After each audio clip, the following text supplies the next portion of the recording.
How to fix Google Docs formatting issue. You might have various formatting issues in Google Docs.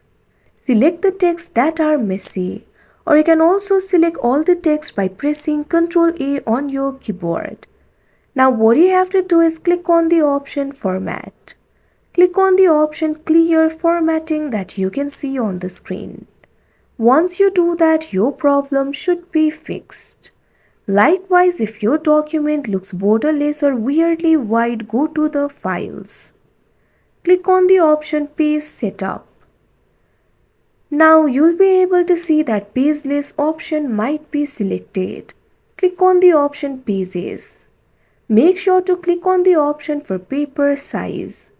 Click on the option A4, or if you prefer other paper sizes, you can also click on it.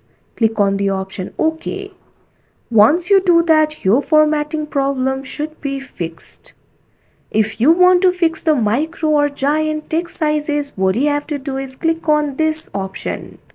Once you do that, make sure to select the option for 100%. Now the problem for micro or giant text sizes will also be fixed. All of your formatting issues will be fixed like this. Like this, you can fix Google Docs formatting issue. That's it for this video. Thank you for watching.